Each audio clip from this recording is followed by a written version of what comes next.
One mic. All I need is one mic. What's the name of the show? One mic with Big Mike. You know, ain't nobody getting hurt, ain't nobody, there's no crime being committed. And they say his style is too urban for the radio. This is real life stuff that's happened to me. Well, you know what? You, and you. One mic with Big Mike. I like to be able to do what I want to do. A sports talk show, but no subject matter is off limits. Meek Mill's concert is not called the Hell Yeah I Bang Khloe Kardashian concert. And now, your host. Put your hands together for the one, the only Big Mike. All I need is one mic.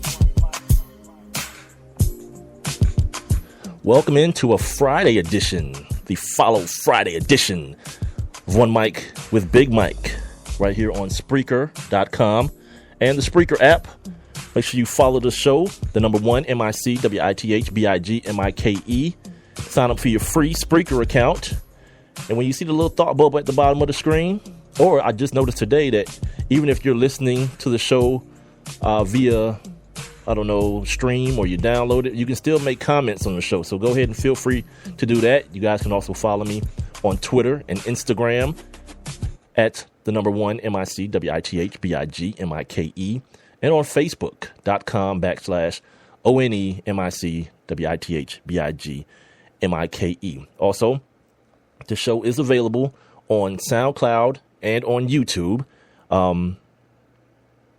Speaking of YouTube, I'm trying out my stream today.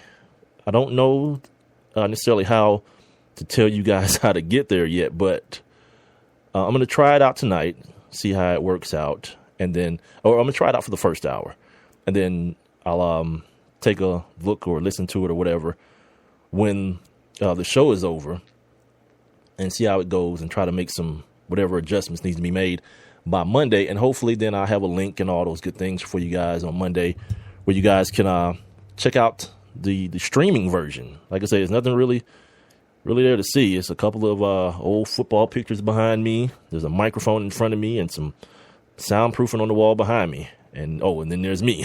So, yeah, and try that out.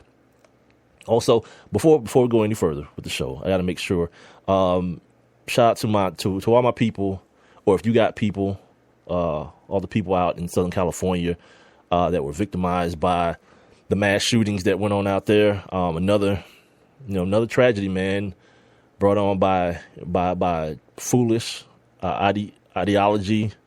The whole gun situation, like everything packed in one, man. I don't know a lot of the details. I've been seeing the things in bits and pieces. You know what I mean? Not really. It's one of those things. I don't want to give it that much attention, and mainly because what seems to happen in these situations, the news media, they make celebrities out of these idiots and these freaking dummies. They go through their life to tell you where they're from and who they. I don't care, man. You know what I mean? If you want to tell me anything, you know what? Tell me about the victims. Let me know about them, the people they left behind, and the things that. Just celebrate them. But the people who did it, whatever, man. I mean, it's cool for us to know what it's about. That these people apparently had social media contact or some sort of affiliation with terrorist groups. All right, sweet, but turning these people into celebrities, I think it only begets more stupidity and more people, trying to one up the last idiot that went through somewhere with machine guns or whatever type of weapons they had. Because I guess these cats had like military armor, like body armor and things of that nature. So it continues to escalate, and these people continue to up their game more and more and more. And I for one, my opinion is that it's because so many times, man, they become celebrities. Especially when you talk about people who feel like there's some sort of jihad going on. They don't care about dying. As a matter of fact, that's the point. You know what I mean? That's the goal from what I understand. And so to do that, give them that victory, which, apparently you have to because they're not going to stop. So, okay, that's one for the bad guys. But, to continue to go forward and turning these people into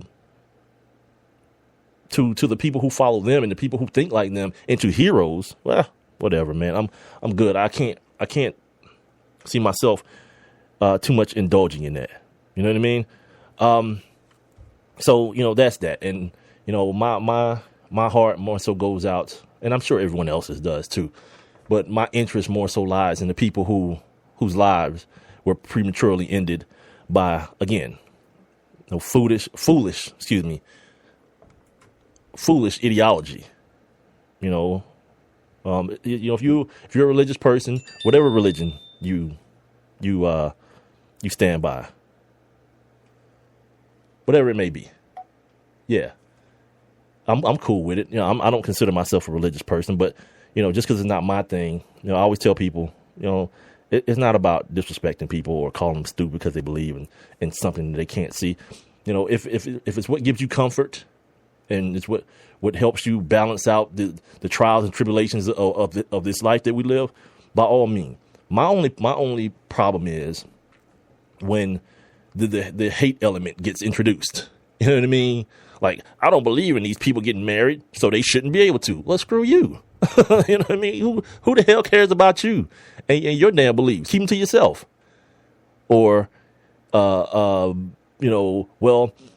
got the most dominant religion, so we're going to kill everybody who doesn't believe what we believe. All right. We're going to kill. If my sister is raped, I'm going to go kill her and call it an honor killing. You must be damn crazy. Which, they are. Again, you want to believe, in people parting Red Seas and people making big boats and putting animals on. By all means, man, it's cool. Trust me, it's cool. But when it gets to the point where you start telling people that they're an abomination and you want to start, because think about as black people, the thing that was used more so than the actual physical bondage. That book that says Holy Bible on the front of it, that was used to keep black people in bondage and in slavery. So, I don't know. Like I say, believe it if you want to and believe what you want to. And I don't say that. I don't say it facetiously or condescendingly. I don't. I just have a problem when it turns out what you believe in causes you to do something or treat somebody else like less of a person. That's where my line of demarcation is. All right. Again, this is One Mic with Big Mike, the last show of the week. Hashtag follow Friday. Hashtag FF. Make sure you guys tell your friends about the show. Tell them they can find me on Spreaker. My man, Mixmaster Mitch. I don't know if you guys know Mixmaster Mitch here in the Atlanta area from the R&B station, Kiss 104. He called me today and was asking me about how to hear the show, and I didn't realize, or maybe it's just him. I don't know, but it seems like it's more difficult than I assumed it was, because like I have an account that I broadcast on, so I don't necessarily know that it's how to if you just want to listen, how that works. So you guys are having problems with that or whatnot, you can actually send me an email, or you can tweet me or whatever, and I'll try to, delve into the problem as far as what it is. Spreaker's pretty good about when I send them emails about issues that I'm having. They're pretty good about like the next day getting back to me and letting me know, obviously what I'm doing wrong. It's just rarely something that they're doing. It's usually me in the wrong. But yeah, if you guys want to do that, I'll definitely help you out, because I'd love to hear from you guys, and you guys jumping in the chat room or whatnot, and holler at me during the show and give me your thoughts on some of the commentary, because I'm not a person who's like, I'm not really going to ask questions. I'm not going to really do the ESPN thing. I'm just going to conversate, and you guys are more than welcome to join the conversation. I'm not. Is Christoph Porzingis, is it his team now? Probably not going to do that ever. You know what I mean? Because and if I ask questions, if I pose a question, I guess I should say, it's because I really want to know. I'm really curious about the thing that I'm inquiring about, not just because, who do you think is the greatest Green Bay Packer quarterback of all time? Brett Favre just got his number retired. Nah, I don't really care who you think it is. You know what I mean? And so if I don't care about the answer, I'm not going to ask the question. Plain and simple. So moving on. What else did I need to tell you guys? I got to remind you guys again next week on Tuesday. I'm going to sit down and I'm going to actually Tuesday morning. I'm going to actually sit down and record an interview with, again, one of the coldest point guards to ever play college basketball. His name is Kenny Anderson. He's got a new documentary. It's either out or coming out. So we're going to talk about that. We're going to talk about his clothing line. We're going to try to talk to him about just life. He's been out the NBA for a while, man. Now Kobe's retiring. I want to ask him about, that next day, the day after you say I'm done playing. What is that next day like and going forward and things of that nature? So that should be good. Monday, I'm going to try to, if we get some upsets in this college football championship week, as far as everybody's thinking that North Carolina has the best chance of upsetting Clemson. So if that happens, I'm going to try to get someone on from that neck of the woods, either a former Clemson player, North Carolina player. I think I have Algie Crumpler's number around here somewhere. Algernon Darius Crumpler, former Atlanta Falcons tight end, former New England Patriots tight end, former North Carolina Tar Heel. And maybe we can get him on the phone and get his thoughts on the game if they win. And if they don't, whatever. Maybe we can still talk to him. My guy Ben Troop has been trying to get back on with us. The last time he was on with the Sports Kings, I was away taking care of my health situation, so I didn't get the chance to talk to him. I did actually reach out to him initially to set the interview up, but never actually talked to him myself, so that'd be a good way to go. He went to the University of Florida, and if they're able to pull off the upset against Alabama, as unlikely as it may be, I got that in the pocket. I don't really know anyone from the University of Alabama. I tried to do the other day. I tried to find Dwayne Rudd when all that foolishness went down with Cleveland, and apparently that dude is falling off the map. He ain't locked up, is he? Like I'm talking about this stuff, but he's not locked up or something. If just holler at me. You can holler at me on Twitter or Facebook. My Twitter is the number 1 MICWITHBIGMIKE. My Facebook is facebook.com/ONEMICWITHBIGMIKE. One Mike with Big Mike is the name of my show. You can also use that handle, and you can search for my show on Spreaker.com is where I broadcast Monday through Friday, 7 to 9 p.m. I don't know how long this show is going to be tonight. It may take the whole 2 hours up. It may not, but I'm not going to push the issue. You feel me? Speaking of today's show, of course, in the second half hour of the show, we're going to definitely take a look back into the annals of sports history and do our daily feature on this day. I'm going to try to think of some more daily features, but sometimes it just feels like I don't have enough time to do like 2 or 3 features because, I want to talk about stuff. You know what I mean? I want to, talk. With that being said, maybe what I'll do, maybe I'll bring back some of the stuff from the Sports Kings. Like we used to do Women Crush Wednesday. We used to if a female liked one of our posts or whatnot, we would, and if she was worthy, we would get her picture or just somebody we felt like deserved it. It could be a celebrity that we have no affiliation with, just whatever we felt like doing. So we post them as our Women Crush Wednesday and see how many hits that'd get, or we'd let people vote on. If it was a couple of girls, we'd let, you guys vote on it or whatnot. So we might start back doing it. I do have this thing that I thought about called White Twitter Wednesday, WTW. And, because if you don't know, I'm going to tell you, there are 2 different Twitters, things that go on, like, say, for instance, like Wednesday night, right? Everybody on Black Twitter is talking about what? Empire, right? Empire, and is that it? The other shows come on Thursday, right? How to Get Away with Murder. These are all the shows my old lady watches. And this is what's just killing my timeline. If it's not that and Thursday Night Football on Thursday, but on Wednesday, yeah, it's pretty much a wrap. The whole Empire thing is what's jumping off. I'm sorry, I kind of got thrown off a little bit there. I clicked the bottom of my screen here on my laptop, and the stream came up, and I'm looking at myself talk about this stuff, and it weirded me out for a second. All right, I'm back. As well, the title of today's show is "If You Look Hard Enough, You're Bound to Find Something." So I'm going to talk about that as it relates to last night's game, and just life in general. Fellas, you know what I'm talking about. We got Kobe Bryant's in town today. He's in town right now, as a matter of fact.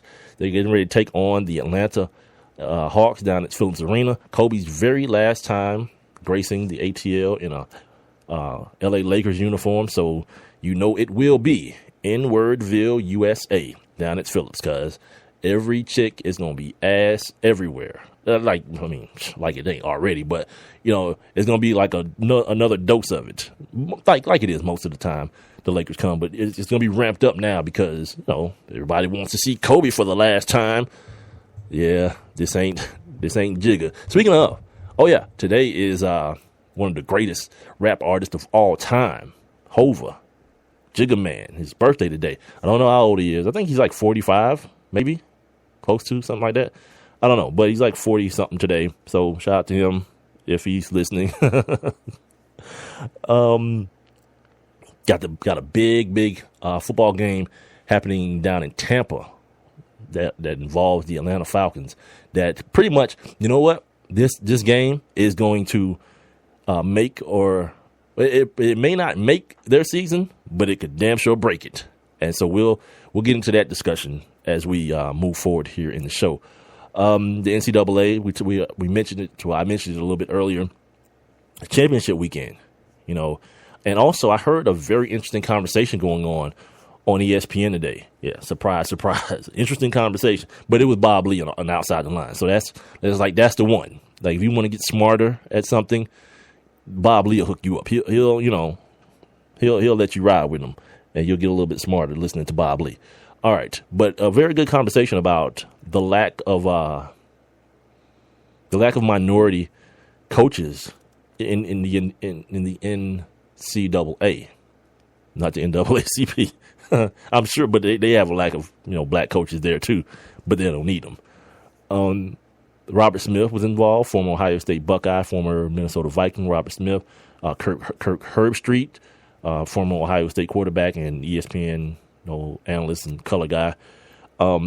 They were having a nice conversation, so I wanted to kind of delve into that a little bit. Some little NBA stories, some stuff I didn't get to talk about yesterday, about stuff with like LeBron James. Of course, my daily, it seems like daily, I guess, my daily talk about Steph Curry.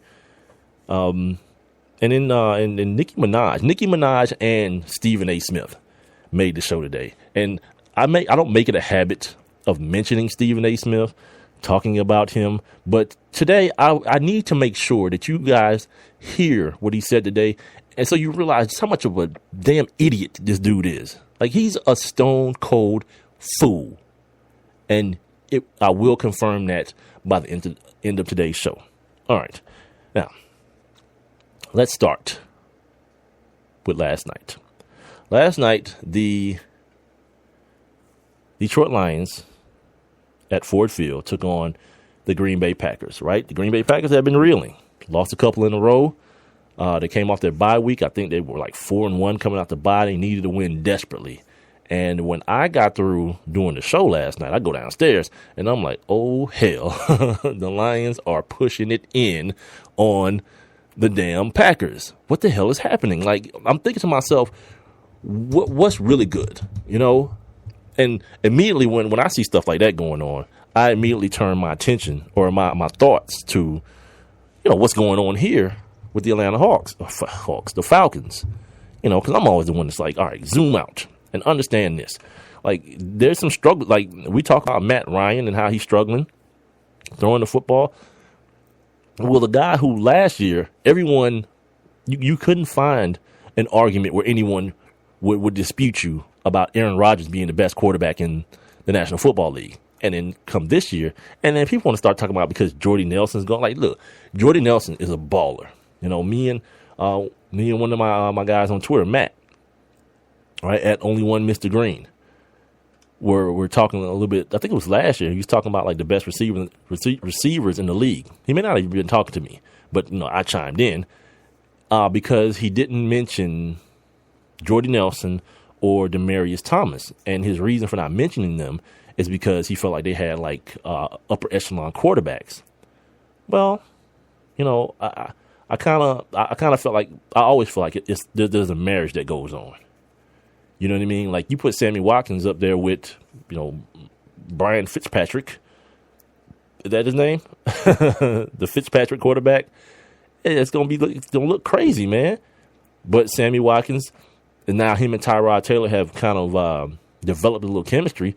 He looks like Sammy Watkins from last year, right? He's a hell of an athlete and a hell of a wide receiver, but it's a dependent position. Des Bryant and Matt Castle. Okay, that part of my conversation is over, right? So Aaron Rodgers has been struggling, much the way Matt Ryan has been.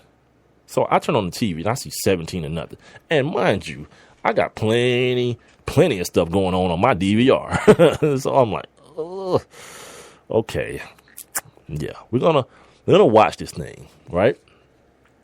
We're gonna watch and we're gonna see what's going on, because I don't know how it got there. I don't know if somebody ran a kickback, or I don't know how it got to that point. So I'm not worried about it. So I think it's still 17-0, and Matt Stafford misses a pass in the end zone, and this is the third quarter. So I'm like, okay, if they score a touchdown here, I'm out. I'm about to be all up in some, Drugs Inc. or something on my DVR, but they don't. They kick a field goal, so I'm like, now I have to watch this bad game, and then the Julius Peppers strip sack happens, and then there's like a muff punt, and now we're looking at a 14-20 game. And I'm like, okay, what the hell is going on? So then, the Lions get the ball back with, 4 minutes to go or something like that. And I hear Nance and Phil Simms talking about 4-minute offense. They got to run the football, and they got to bleed the clock. And they pretty much did that, right? Aaron Rodgers gets the ball back. It's like 30 seconds to go. And I'm like, all right, cool. I can go ahead and hop on the old DVR. But then that little thing in your mind that says, you know what? It's only 30-something seconds. Let's just hold on and see. So I do. I hold on. I see this pass go out to the Rodgers tight end, and I see them starting to do the lateral game. And then it happened. The Packers defensive lineman, they're chasing Aaron Rodgers around. It appears that he sacks Aaron Rodgers and the game's over. But it also appeared as though he got some of that face mask action. So then you see the flag on the ground. It's like, oh crap, face mask. And everyone, this is where the show is going. When I talk about if you look hard enough, I'm looking at my screen. I ain't spell it right. I got big fingers, so I hit buttons that shouldn't be hit. It says ENOUGHT, enough. If you look hard enough, you're bound to find something, right? Okay, so everybody can say, oh my God, and all the people, and I'm glad I follow some of these people who work for ESPN, because everybody was like, man, that dude, that was such a stupid penalty. That dude, he face masked Aaron Rodgers, because everyone thought it was a face mask. But then when you got your 90-inch double quadruple HD TV, you feel me? And you can zoom in on this dude's finger grazing across his face mask. It's like, oh my God, the worst call in history. Here's the other point. The only reason you're saying it was the worst call in history is because of what subsequently happened. And what that is, if you didn't see the game, Aaron Rodgers rolled out to his right. He avoided some pressure initially, rolled out to his right, and threw a bomb You understand what I'm saying? A bomb, like 65, 70 yards in the air. And his tight end, the tight end Rodgers, who I just mentioned a little bit earlier, apparently was invisible to the people in gray and blue. he just played my favorite game. I'm bigger than you. Went up, caught the football for the game-winning touchdown. And everybody went ballistic. It was bedlam.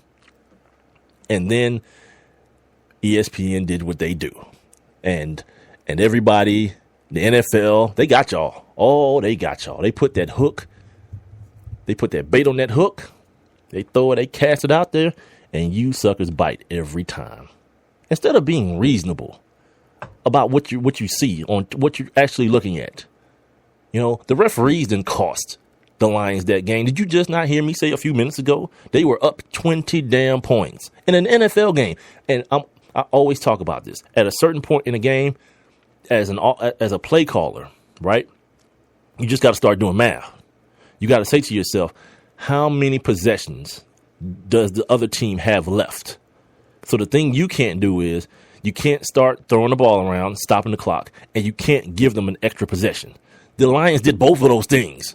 They kept throwing the football, 1, and 2. They gave them they gave them 2 extra possessions with the muff punt and with the strip sack that Julius Peppers got. That's 2 extra possessions, and maybe, you know what? Let's call it 3. The face mask. Although I feel like it was incidental. Even the dude, look at the body language of the dude who got called for the face mask. He was frustrated with himself because he thought he got him. Everything from the outside looking in, the action of Aaron Rodgers' head and body turning, it looked just like a face mask. It looked like a face mask. You know, so all you people that want to start quoting, well, by the letter of the law and by what the rules state, shut up. You know, because now what it is turned into this witch hunt against the referees. Because apparently everybody that watches football is perfect at their job. You know what I mean? And mind you, at their part-time job. Yeah. If that's you, I definitely need to hear from you. You're perfect at your job. What is it? Scooping doo-doo? Probably ain't even perfect at that. Yeah, but all it is ESPN and these media outlets. They're force feeding you this tripe, and all you're doing is ingesting it, eating it up. I'm like, you know what? They're right. These refs suck. The same refs who a couple of years ago were taking bows, and you guys were giving standing ovations because the replacement refs was so bad. Not so much, huh? Yeah, not so much anymore. Idiots. Shout out to my dude Mark Cooper, man, the leader of the Falcoholics, Big Sweet. He's in the building, man, at Hanging with Coop, HANGNWITCOOP. If you guys want to follow him on Twitter and Instagram and all those good things.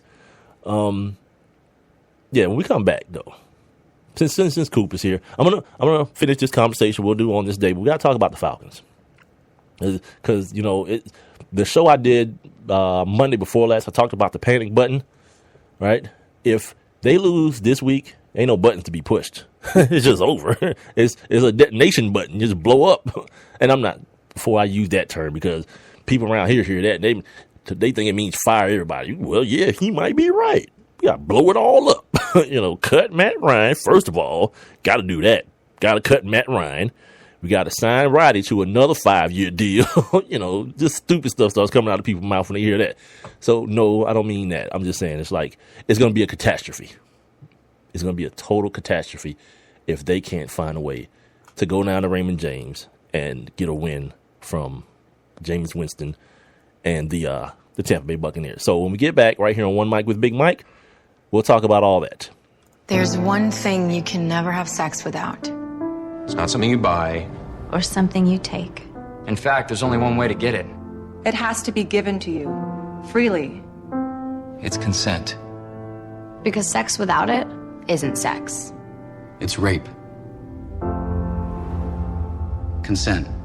If you don't get it, you don't get it. It's on us to stop sexual assault. Learn how and take the pledge at itsonus.org. We asked kids what it took to be a dad. This is what they had to say. A father is always present. I mean, what real father figure can you have if they're not there? In order to be a good dad, you need to love your son. You need to put gas in your car so you don't break down in the middle of nowhere. And you need to make them breakfast. Yep.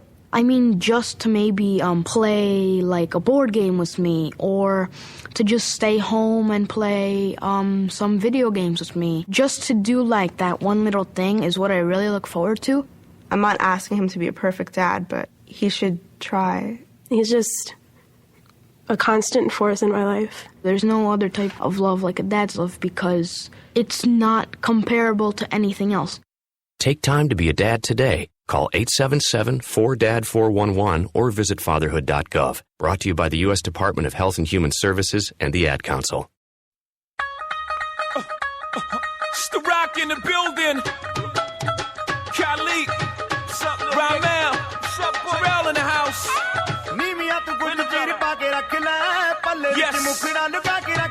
Yes. Live from United States. Brooklyn, New York. It's your boy. Young. The nephews is in the house. As soon as the beat drop, we got the streets locked. Welcome back to One Mic with Big Mike, as we celebrate the birthday of J-Hove, Jay-Z, Sean Carter. Don't forget, I'm on Spreaker.com and the Spreaker app Monday through Friday, 7 to 9 p.m. You guys can also follow me on social media, Twitter and Instagram. The number 1, MICWITHBIGMIKE. Also, Facebook.com/ONEMICWITHBIGMIKE. Also, I'm on SoundCloud and on YouTube. I'm actually streaming video right now on YouTube. I don't know how it's going, but I am. Whew. This joint, I used to DJ. I used to love playing this. I used to play it with that. I used to mix it with that. What's that song? That girl that said, "Uh-oh." I don't know. Whatever. All right. Happy birthday, Hove. We keep it moving here on One Mic with Big Mike. The last show of the week, Friday. Hashtag follow Friday. Hashtag FF. I keep closing down my screen and I'm looking at myself and it's weirding me out. All right. So we've been talking about what happened last night. And I want to continue that conversation because people get real stupid. And I would expect it from, if you're a Detroit Lions fan, first of all, I would say why. But then secondly, I would say, okay, I can understand if you're like totally pissed about what happened last night and you feel like you were robbed. But to say like the referees have some sort of agenda against the Lions, no, that's not true either. That's not a situation that's even possible. You're a bad football team. Like, I know you won a couple games in a row, but yeah, you're just bad.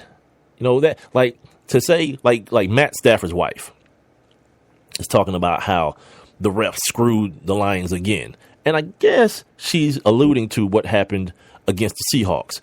But I'll tell you this. That was Cam Chancellor that knocked that ball out of Calvin Johnson's hands. That wasn't, Ed Hockley or any of them dudes in stripes. It wasn't them. So that whole thing about knocking the ball out the back of the end zone, like, look, if you want to win that way, yeah. Me either. Mark Cooper, he's in my chat room right now. If you guys want to join the chat room, just get on Spreaker, find my show, One Mic with Big Mike, and click the little thought bubble. Yeah, he says he's not a big fan of Jim Caldwell. Yeah, me either. What has he done? He took over for Tony Dungy when a team was already prepared and built for him. They dropped him into this firestorm of crap called the Detroit Lions. He was supposed to change the culture. Yeah. If 10 people can tell me they actually know what Jim Caldwell's voice sounds like, I'd be surprised. If 10 out of 100 people can tell me that. Yeah, he's a statue over there, man. But you know what? He'll get another job. You know what I mean? Because that's what you got to be. If you're a black coach, you can't be Rex Ryan. You can't be Black Rex. No. When anybody heard from Denny Green lately? Anybody? Probably seen him on NFL Network somewhere.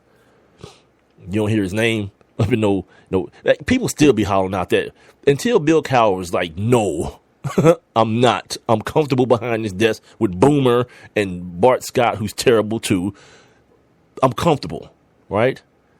But you still hear who? What's the kid's name? what's the well, Mike Singletary was bad. I did a whole segment on how bad Mike Singletary is and was. Mark says it didn't work for Mike Singletary. It shouldn't have. You know what I mean? Like, Denny Green had actual credentials. You know what I mean? Like, this dude had a team that Chris Carter, Randall Cunningham team, Randy Moss. That team's only loss was to the Atlanta Falcons in the playoff that year. You remember? So yeah, Denny Green had credentials. Mike Singletary, not so much. My point is this: you can't be that and survive. You got to be, Lovie Smith, docile, and you got to be Tony Dungy. You got to be Jim Caldwell. Nah, you ain't about to see nobody on no sideline with my shade of skin acting up and acting no fool. No, and they know it. You know what I mean? But that is what it is. What was I talking about here? I was talking about Mark says Jim talking about the Detroit Lions as being bad. Yeah, they're bad. Their old ass owner was like, you know what we're gonna do? Yeah, Todd Bowles. He don't say nothing. Yeah, because he know. Yeah, you start speaking out, your black ass gonna be blackballed. Exactly. I think that's where that came from, as a matter of fact, because I read you guys a story yesterday about the last black man to play in the NFL. And it was actually it was like a period of time, like between 1934 and 1946 or something like that. There were no black people in the NFL. And I think the term being blackballed or blacklisted came from that era of time within the NFL. So, yeah, it just don't go down that way. And I'm not saying that anyone needs to, because, yeah, Rex ain't won no damn championships. And he's an idiot. He's a bumbling fool. And I'm ready for people to start recognizing that he ain't no good damn coach. Well, anyway, the whole thing about this whole referee thing has got to stop. You know what I mean? And it's got to stop and come back to reality a little bit.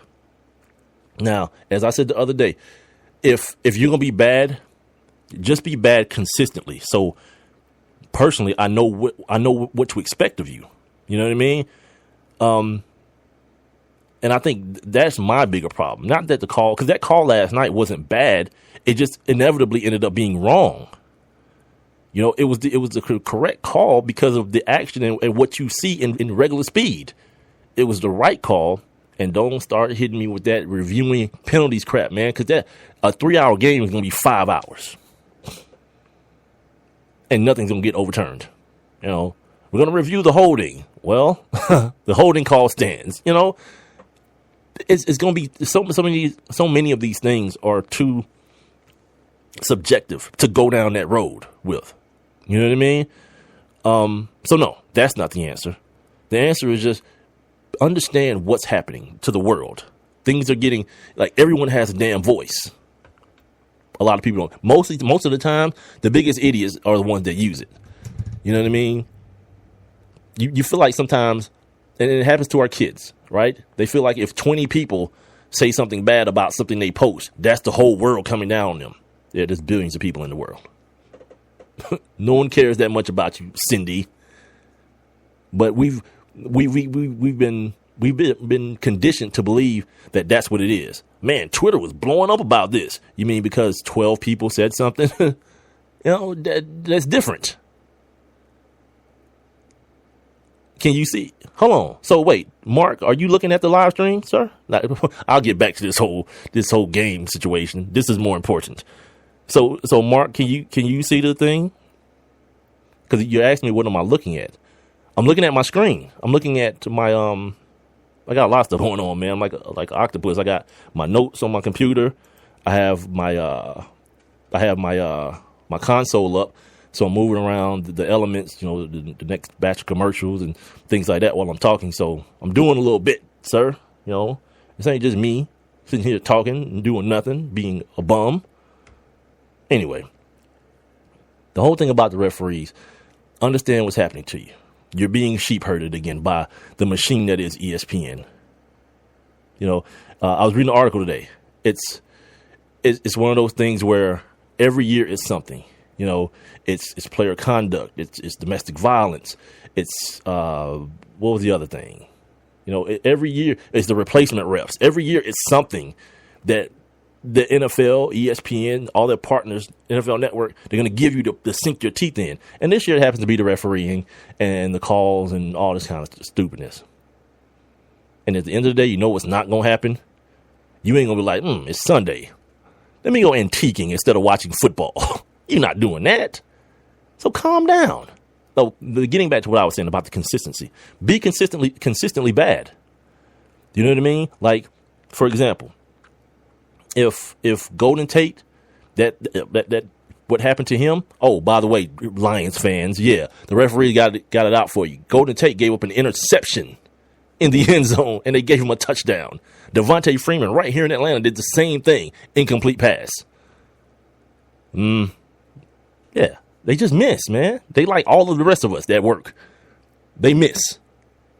And just because they're easier targets, because you don't have to be mad at the other team. You don't even have to be mad at your own team. You can be mad at the people who are supposed to be subjective.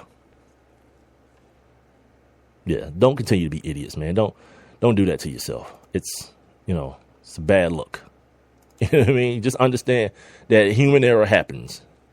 No matter how much technology, until they do what I say, put cameras on everything and let robots run the joint.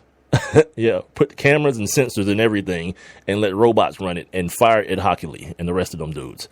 Until you do that, yeah, guess what? There's going to be an error there's going to be not an error. There's going to be an element of imperfection within the sport.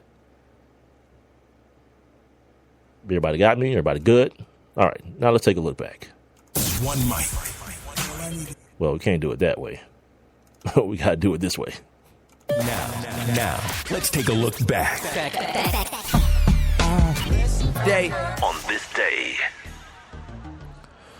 All right, let's see what we got today. Like, I'm surprised. On this day in 1943, Commissioner Landis of Major League Baseball announces any baseball club may sign Negroes. And that's exactly what it says. Negroes.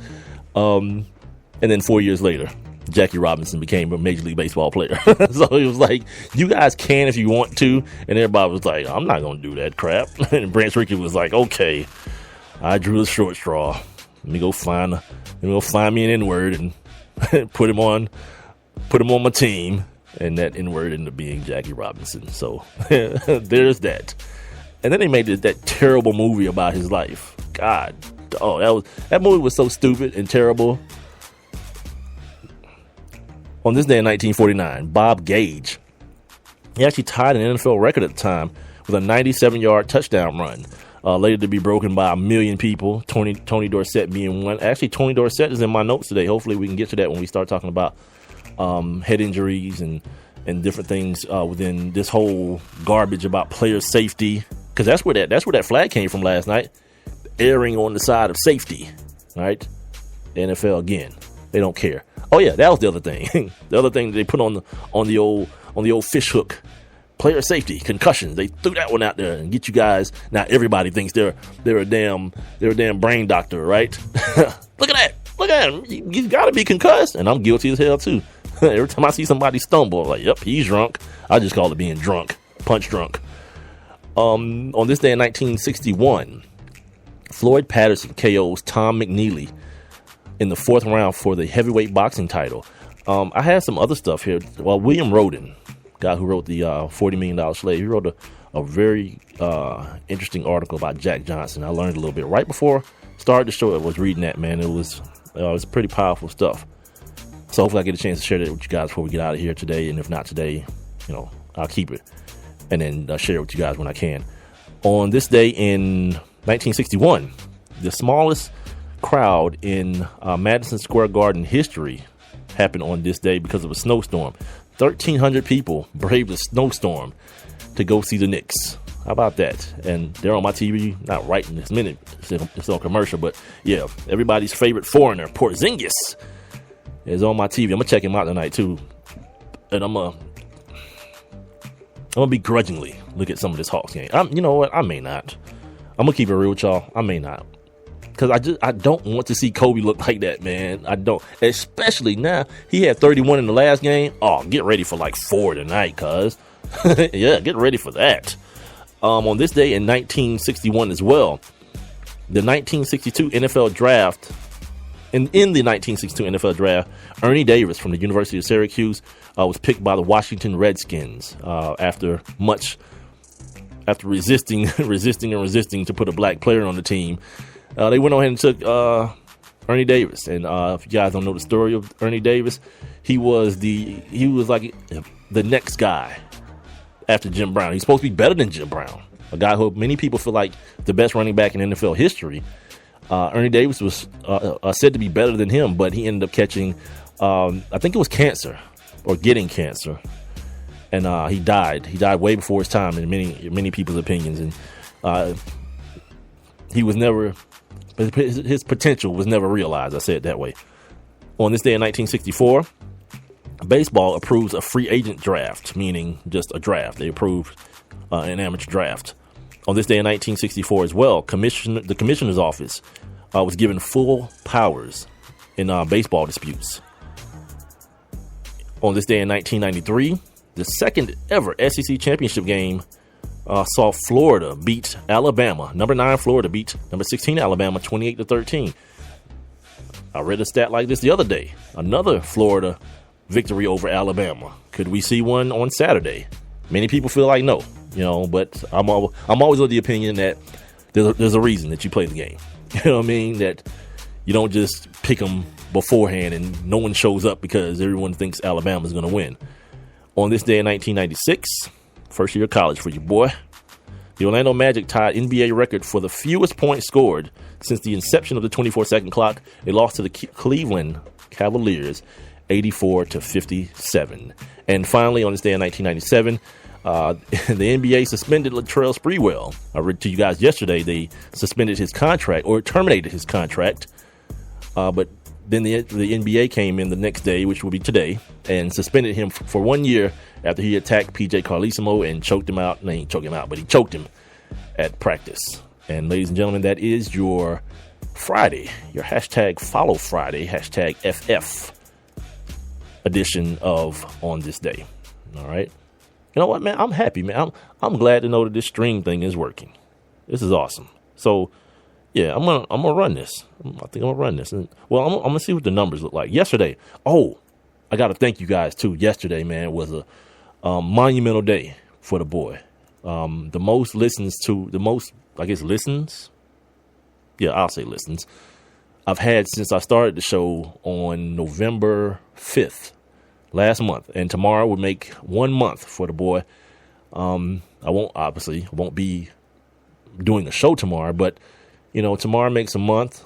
I've missed a couple of days in a month time, but hopefully I can get myself more consistent and make sure the schedule looks good for me doing this day. Get my momentum going.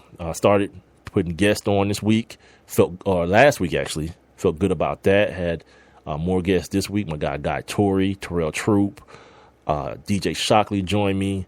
Next week I got Kenny Anderson scheduled.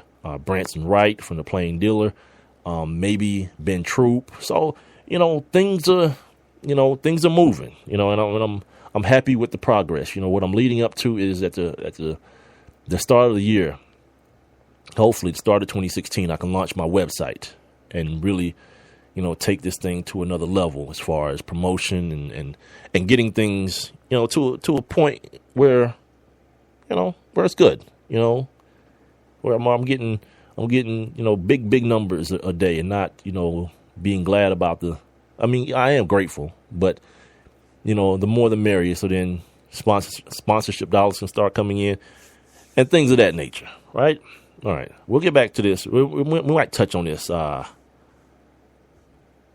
situation that happened yesterday at some point before the show is over, but I got plenty more stuff to get to. First and foremost, Sunday, right? Huge day for the home team. The Atlanta Falcons are going to Raymond James Stadium to take on the Tampa Bay Buccaneers, right? Who have some kind of weird way, found themselves in this bad NFC looking to try to steal them a playoff position in famous Jameis's first year as a quarterback. Now, they've already beaten the Atlanta Falcons, right?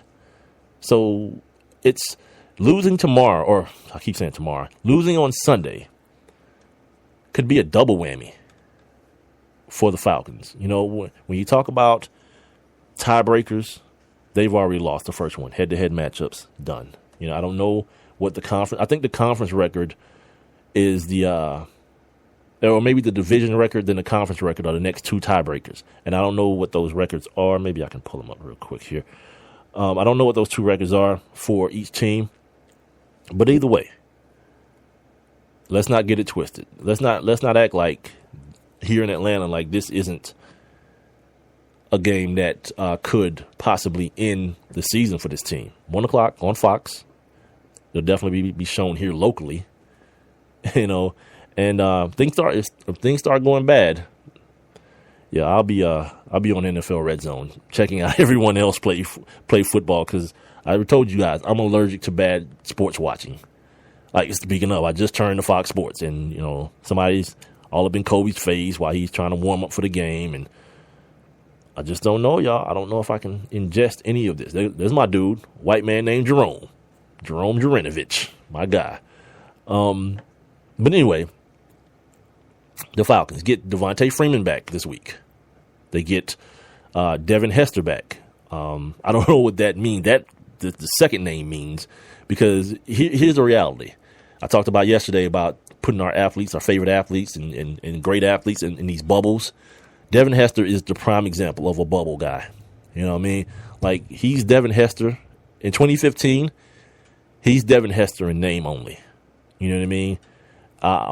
We haven't seen him all year since the preseason. So no one knows what he's going to get. His kid's got to get back into football shape, so that's going to be a week or two. The speed of the game is going to catch up to him. Well, he's got to catch up to it, I should say. Leonard Hankerson has been placed on IR to, I guess, make room for Devin Hester. And the fact that this kid, Justin Hardy, is coming on, this kid out of ECU, the slot guy who came in to take Harry Douglas's spot, the spot that he vacated, he's been coming on here late, as of late. So as far as your receiving core goes, there's obviously number 11, Quintoris, Julio Jones, Roddy White, of course. There'll be Justin Hardy, and you know, you got the Weems kid and Devin Hester.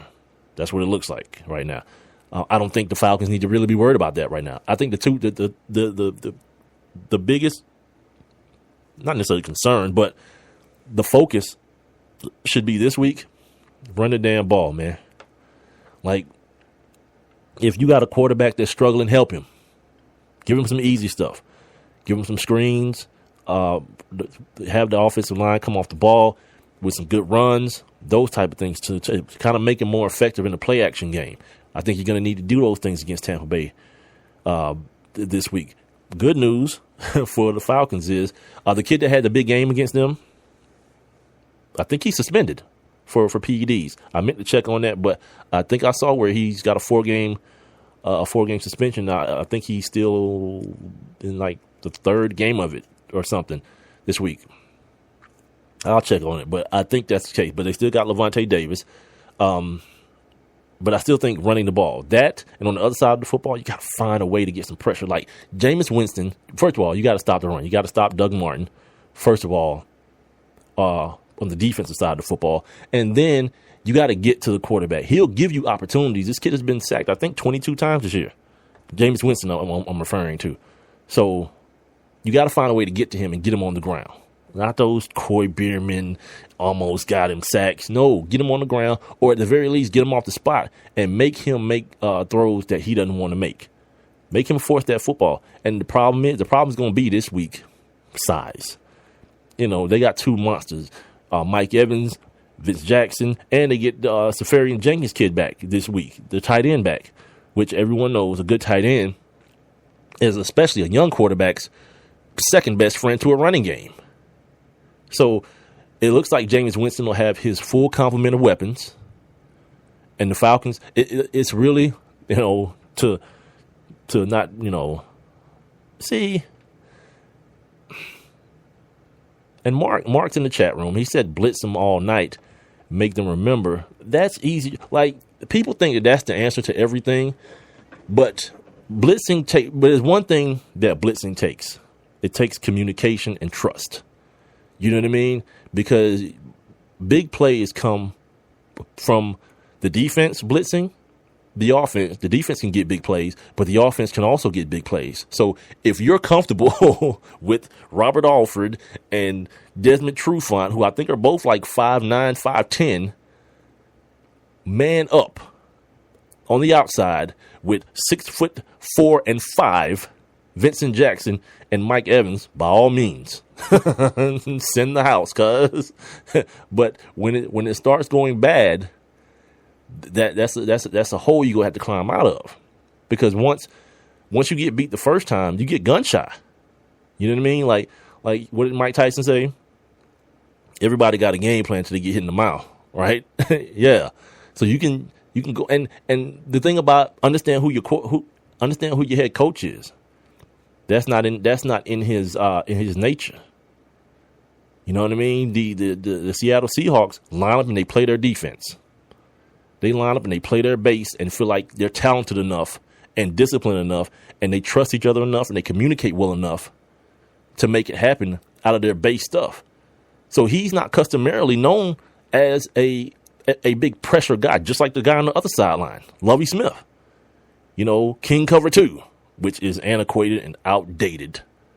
That's the same thing. I know. Sorry. It's old school, man. You know what I mean? Like the emergence of the athletic tight end and the little, squirty slot guy has made the cover 2, or not the cover 2, the Tampa 2. There are two different defenses. The Tampa 2 pretty much obsolete.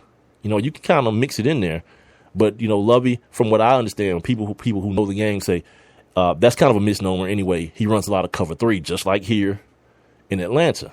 Two guys who don't like the pressure game is not really in their nature.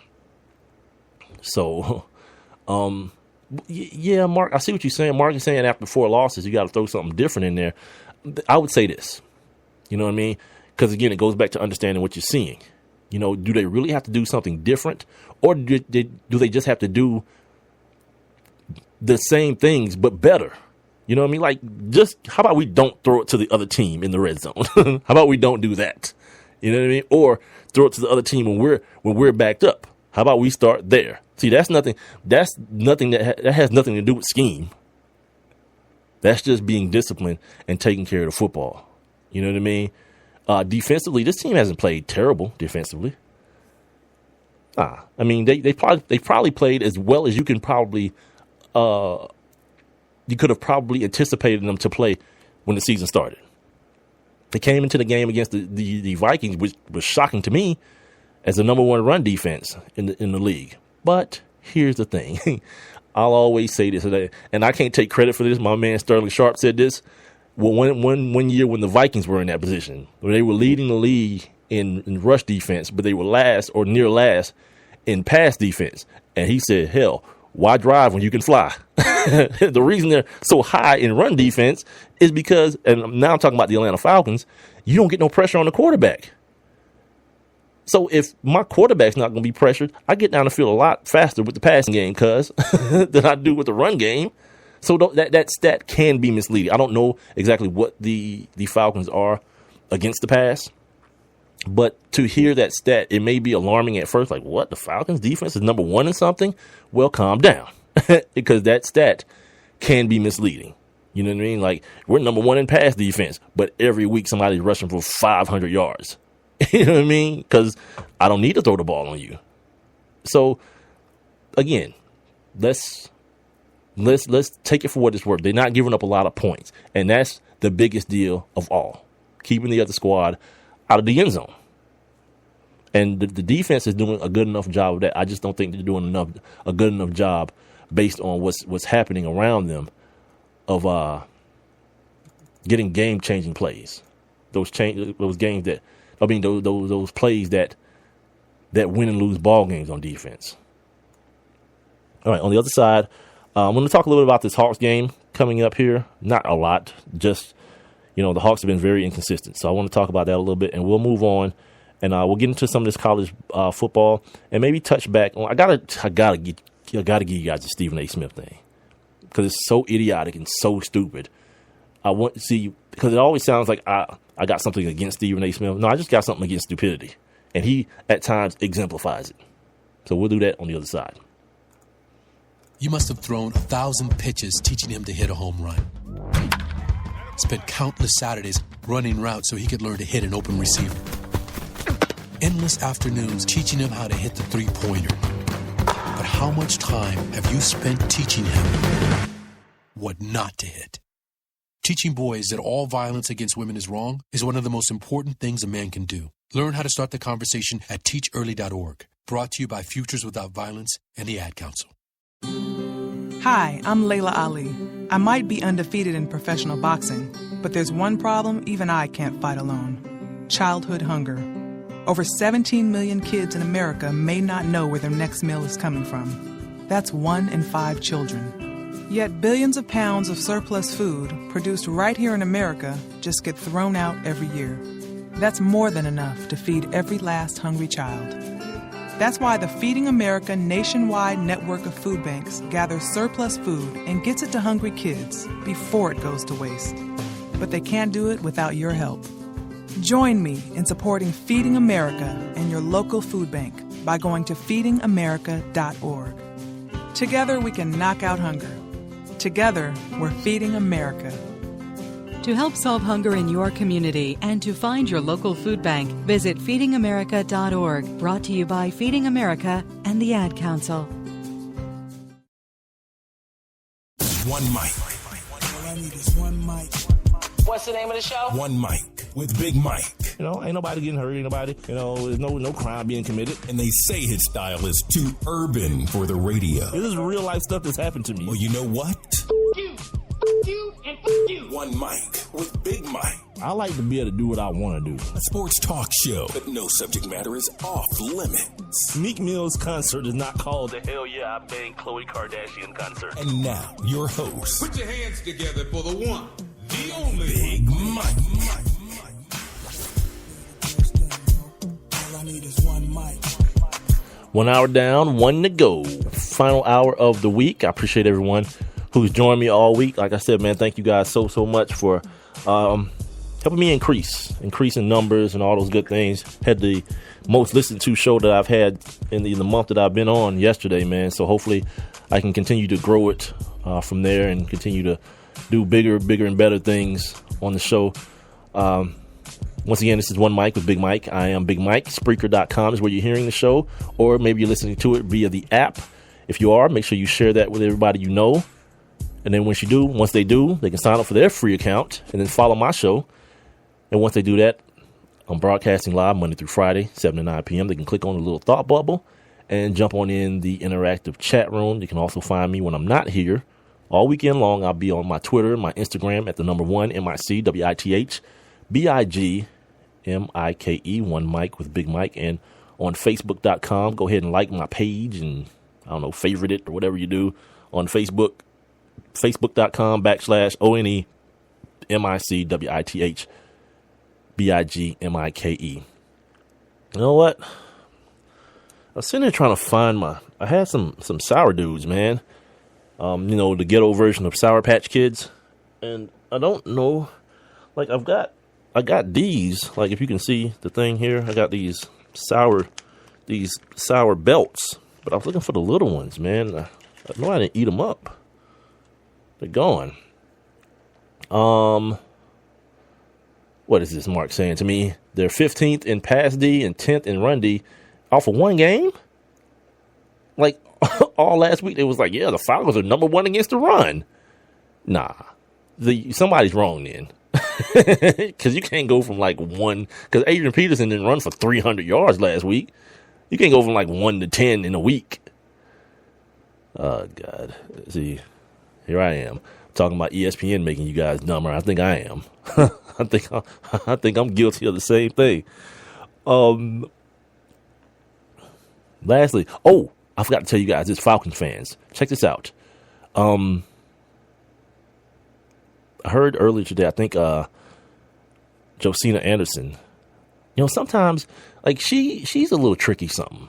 You know what I mean? Because like sometimes it's like, damn, Josina, but then other times it's like, damn. You know what I mean? It's like, yeah, like her level of consistency, man, is not really there as far as the the fineness goes. Anyway, we're not talking about that right now, are we? She mentioned that Mario Williams may be on the market during the offseason. And, I always think about things like that when it comes to Atlanta, a team that you need a veteran pass rusher. And Mario Williams, he's getting up there in age. He's been a little banged up, but when he's healthy, and that's always a terrible, terrible way to start a sentence. When he's healthy, he's a very, very productive 4-3 defensive man, and he gets to the quarterback. You remember when he was picked by the Texans first overall, and everybody was like, "What? You didn't pick Vince Young or Reggie Bush?" Well, Matt Leinart was in that draft too, and there's one man left, the kid out of Maryland, Mario Williams. And then I didn't realize like a couple weeks ago that his homeboy's up there playing with him. Mark Cooper's asking how much would he cost? Well, you're gonna be getting him after being cut and on the backside on his third deal. You know what I mean? So it won't be a premium. The premium was already paid by the what did I say, Maryland? That's Vernon Davis. Sorry, NC State. Thank you, Mark. The premium has already been paid by the Buffalo Bills. I think they signed him to a $96 million deal, and I think he's going to count like $12, $13 million against their cap next year. So he may be in a situation where they have to, cut him to preserve their cap space. And if that's the case, well, you got a pretty decent defensive end, veteran defensive end, and you can probably get him at a good price because, like I say, he's already cashed in, got that big deal, in his second contract, and now he's on the downward side of that of his career. Why not take a look at him? Because you need that. Not having a guy opposite Vic Beasley is stunting his growth. Like Croy Bierman is stunting that kid's growth, man, because he's awful. He's god awful at playing defensive end in the NFL. And for whatever reason, they keep trotting that thing out there every week. Like, that old busted car that you like, come on, baby. You pumping the gas and hoping it start. And it'll start too. But nobody's checking for you. You're driving down Peachtree and no one's checking for you. That thing's smoking. Anyway. So, yeah, I thought I'd bring that up. Also, this whole thing about she mentioned this whole players only meeting, and apparently Roddy White's the one that called it because of the losing streak, and I'm not a fan. I'm not a fan of. I haven't seen a situation where you hear about a players only meeting, and then the team just goes on a run. That means things are already as bad as they're probably going to be, and they're not going to get any better this year. And hopefully, for the people that I know and the people who I know that love this team, hopefully it gets better for you. Hopefully it does. It kind of bucks the trend and gets better for you. I've just personally never seen it with my own eyes in sports. Players only meeting, let's do this. And then everything just turns around for the better. No, you have coaches for a reason. But Stephen A. Smith doesn't think so, though. We'll talk about that here in a second. The Hawks getting ready to tip off against the LA Lakers. Hawks have been on this like win one, lose one type thing for the last 8 games. So very inconsistent, man. They took care of Oklahoma City and then came back and let Toronto like come back from 17 points and win by 10 in a game where they only scored 86 points. You know what I mean? This game is going to be full. Watch what I say. Full of Lakers fans. The Phillips Arena will be full of Lakers fans. So it may at some point sound like a home game for the LA Lakers. And look, man, if we've gotten back to that, if we back to that here in Atlanta, man, y'all got to do better. And it's not me telling people how to spend their money. You know what I mean? Because you consume or you purchase the product that you want. You work for your money or whatever you do for your money, whatever. But as a sports fan, if like every game, I kind of not count, but I pay attention to the camera shots, whether they pull back and show like the crowd or they zoom in on certain sections. But you can tell by them black chairs, them black leather chairs. There's a whole lot of them things that be empty, boy. Game like Toronto, and you don't have Young Jeezy performing or Rich Homie Quan. Yeah, things look bleak down at the old Phillips Arena. So we'll see, man. You know, Kobe, you know, he gave you that one. And I'm always talking about that reserve tank that great players have. There's always that reserve tank that on any given night, you can tap into it. And the Washington Wizards, they caught it the other night. They caught it for that 31. You know, just, you know, prepare for 9 tonight at the Phillips Arena. Prepare for 9. And that, look, those black chairs are empty, man, behind Ryan Cameron. They're empty, man. God, I don't know. Shout out to, oh, and by the way, too, for all you people who've been wondering, man, when we going to finally see Tim Hardaway Jr.? Well, here's the good and the bad news. He's been sent to the D-League. Bad news. Good news is you'll probably get the chance to see him if you're in the Tacoma area, Tacoma, Washington area. He'll be getting his run with the Tacoma D-League team. So, yeah, there's that. Look at Kobe's wifey.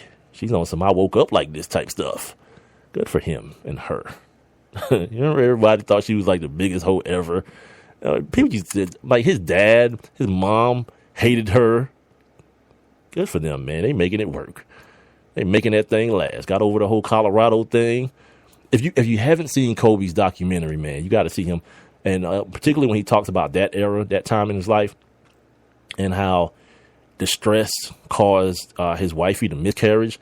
Yeah, I mean, that's some.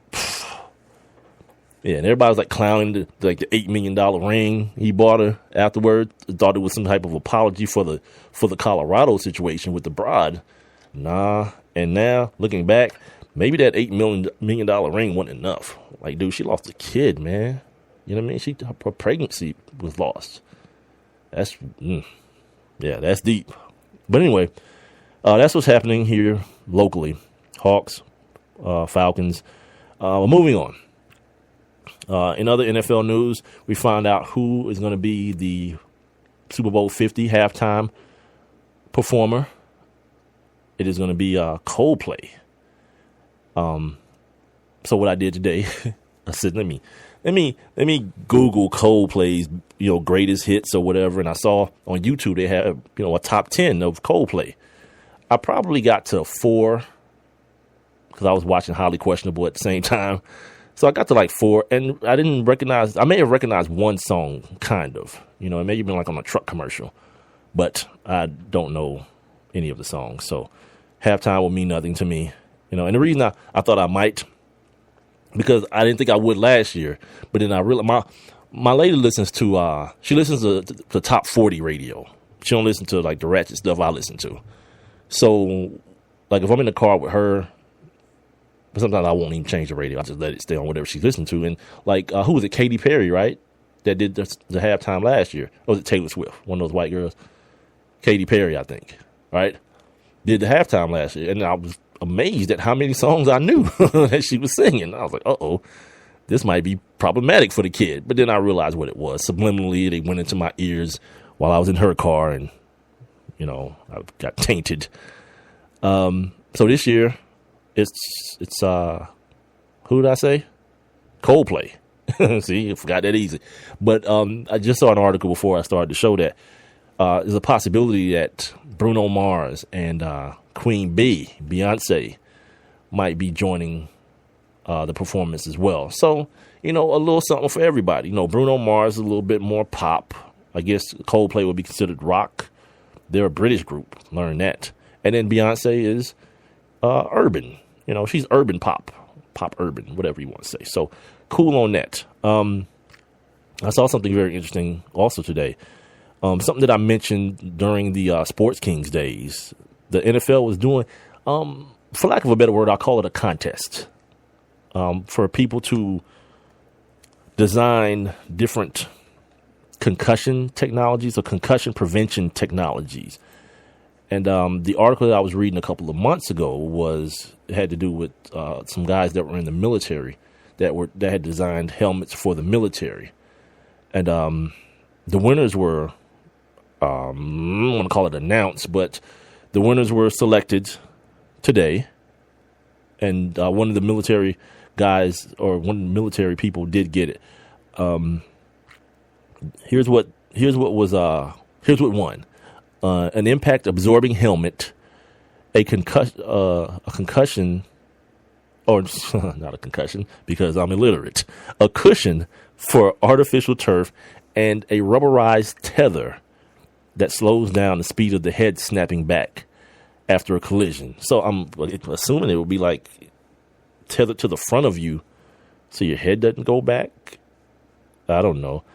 Well, either way, the winners are going to receive up to $1 million more in funding from the National Football League, Under Armour, and GE to continue research on these things. Here's the thing. Again, it's another one of those, look how much we care. No, it's a concussion. Like there are no pads for concussions. All the helmet is going to do is going to prevent the hard stuff. It's going to prevent the skull from getting hurt. But the thing inside the skull, there is no padding. There's just liquid. There's just fluid around that brainicle. And when it starts moving and it starts hitting up against the walls of your skull from the inside, you become concussed. There is, like, the NFL thinks you're stupid. And they think they can fool you to say, look what we're doing. We're doing all these things to prevent concussions. No, you can't. It is what it is. You play a dangerous sport. It's just like the dudes that like fall off of scaffolding, building arenas and stadiums and things of that nature. It's kind of one of those things that comes with the gig. It's the inherent risk that comes with the gig that you do. And if you're a professional football player, at the very least, in today's game, you're being compensated handsomely. Not like, let's say, for instance, Tony Dorsett. Reading this, just so happened, there's an article about Tony Dorsett. And if you don't know, as of late, recently here, within the year's time, Tony Dorsett has come out and expressed concerns for himself as far as memory loss and things cognitively going wrong with him. See, I got to say it in English. I was going to say it in my native tongue of stupid, but in English, cognitively going wrong with him. He said he suffered memory loss associated with chronic traumatic encephalopathy, should be commonly known to people. CTE, the concussion movie with Will Smith, is coming out. I think I saw, what's his name from 30 Rock? And he was on Alec Baldwin. I think I saw him in it as well. And the dude that was on CSI Miami at one point, smart black dude that played Ray Allen's cousin and He Got Game, he's in it as well. What I'm trying to do as well is trying to find somebody that I know out in LA that knows anybody associated with the movie. I mean, of course, Will Smith is not going to be on this podcast, but anybody. I could talk to him about, the movie, the inspiration behind, well, I know the inspiration behind the movie, but is there an actual, is there something that they're trying to prove and is it one of those things where they're going to try to entertain more so than educate, or vice versa? I'm excited about it coming out. I want to see it for myself. It's something that I've been very, very interested in since it started. Since the conversation started, we've talked a couple of times, Rob Calloway and myself, to Dr. Sanjay Gupta of CNN. Well, now of CNN. Before, when we were talking to him, he was just Dr. Sanjay Gupta. But now, he got his own like specials and series and things on CNN. And he's a very, very intelligent and a very, very, I respect him so much because he's not one of those smart dudes that's afraid to say I was wrong or I didn't know, I wasn't aware. A lot of people that are real smart, they'll just, to the grave. Whatever it is that they believed in a year ago, no matter what new evidence has presented itself, they'll still believe in it today. he's not that guy now, and I respect him greatly for being that way. Back to Tony Dorsett, though. He recently visited a modern hospital in tropical Mexico to receive stem cell injections. They're not yet approved in the U.S., but they're supposed to do the job of kind of maybe regenerating some of his brain cells to keep him from that terrible, terrible disease of ALS. And then also, things like Alzheimer's and dementia and things of that, and things like that are associated with constant head injuries, man. He spoke to USA Today Sports, and he says, quote, "My whole mentality," he's talking about football, "my whole mentality was if I can walk, I'm going to play. If you got on the field and you get in a collision, and bam, you see stars, supposedly that's a mild concussion. How many times has that happened to guys? Quite a few for me," end quote. Yeah, man, it's serious, man. And like I always tell you guys, man, the fact of the matter is football is not going to go anywhere. It's not. But what's going to happen is, and you guys can Google this term, this is not something racial, even though it may sound like it, it will become ghettoized, meaning that it'll do what happened to football will emulate what happened to boxing. You know how boxing at one point in this country was a club sport, and it was like the king sport. And then people found out, you know what happens after you box and get hit in the head a bunch of times in your life? You don't really talk and move right anymore. And so it became a sport for young minorities and even young, poor white people who were trying to get out of bad situations and had a particular liking to physical contact and fighting. Football will go that same way. I told you guys about the text that my wife, not the text, the Instagram post that my wife saw from our nephew, man. It said, people always wonder why I'm always thinking about football. And on the bottom of it, he wrote, because I know it's my only way out. They don't live in the best of neighborhoods and conditions and whatnot. And that scenario will always exist in this country. People looking for a way to a better life and using sports, football, primarily if you're a young African American man, because other sports, basketball is only 12 people. The odds are a lot lower. Baseball, you gotta wait too long.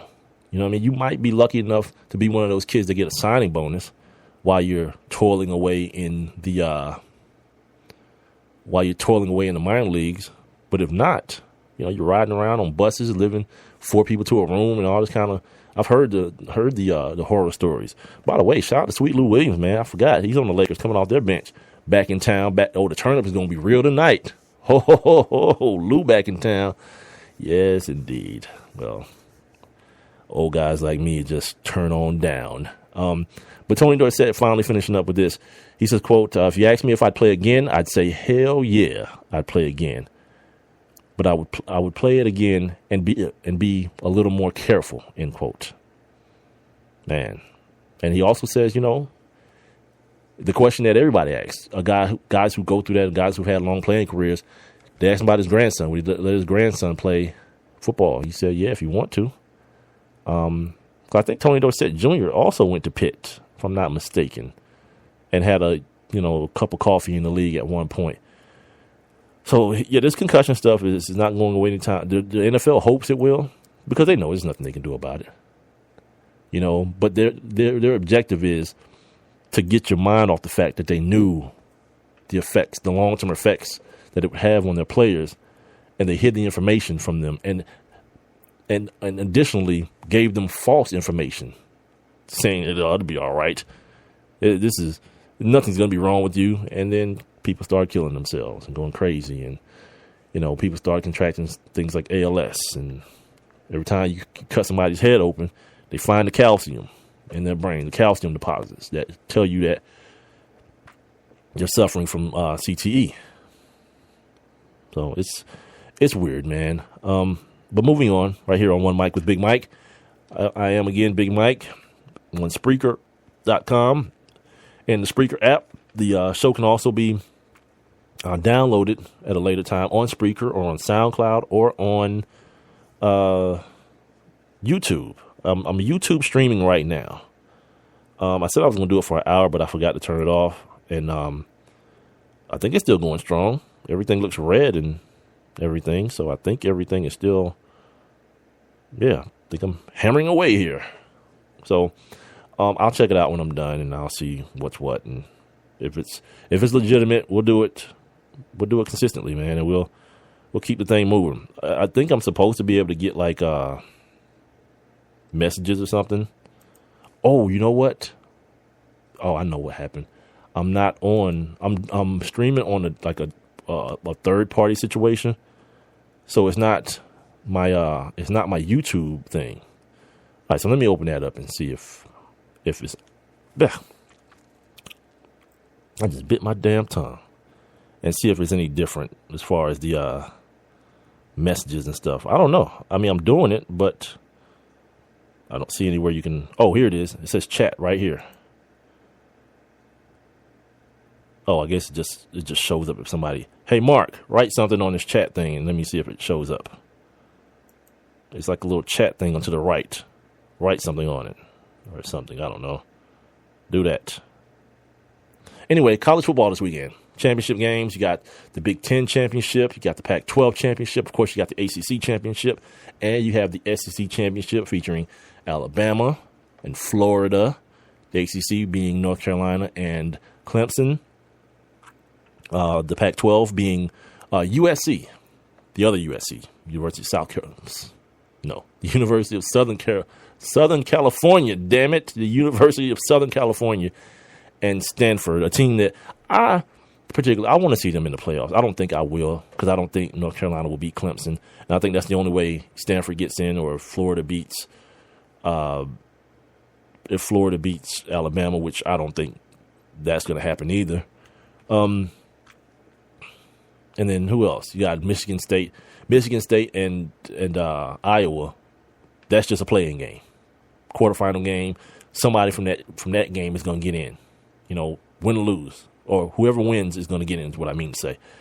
And then, of course, Stanford and USC, which they just may be the odd guys out, because Stanford has 2 losses. USC has 3. They're not even in the picture, but Stanford is the only one who has something to gain in this situation as far as moving into one of those vacant spots. They have 2 losses, but one was at the beginning of the year against Northwestern, who is still a top 25 team, and the other one was a couple of weeks ago to a surging Oregon team, who, again, they also have 3 losses. So we'll see how it plays out. It should be a good Saturday of football, you know, the last one of the regular season.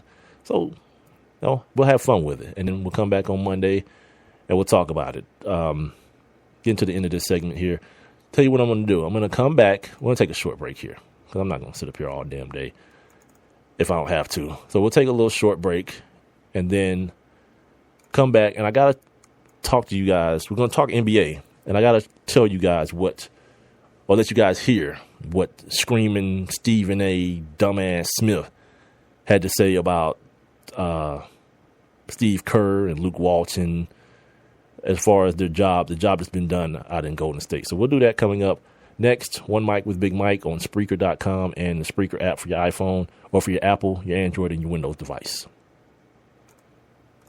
There's one thing you can never have sex without. It's not something you buy. Or something you take. In fact, there's only one way to get it. It has to be given to you, freely. It's consent. Because sex without it isn't sex. It's rape. Consent. If you don't get it, you don't get it. It's on us to stop sexual assault. Learn how and take the pledge at itsonus.org.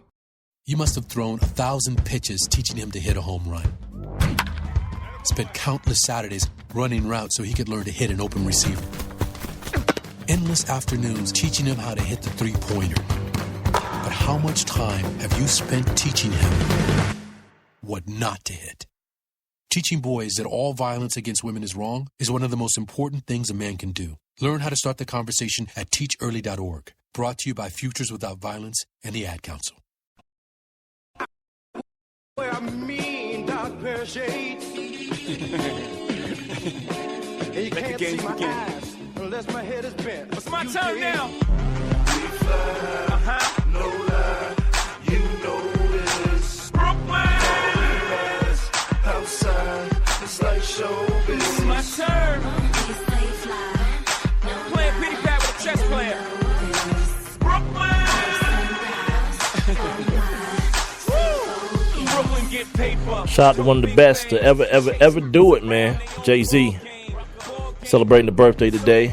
Still haven't looked up how old he is. I think he's like 46 though. You know, hip hop ain't just for the young folks no more. That's a good thing.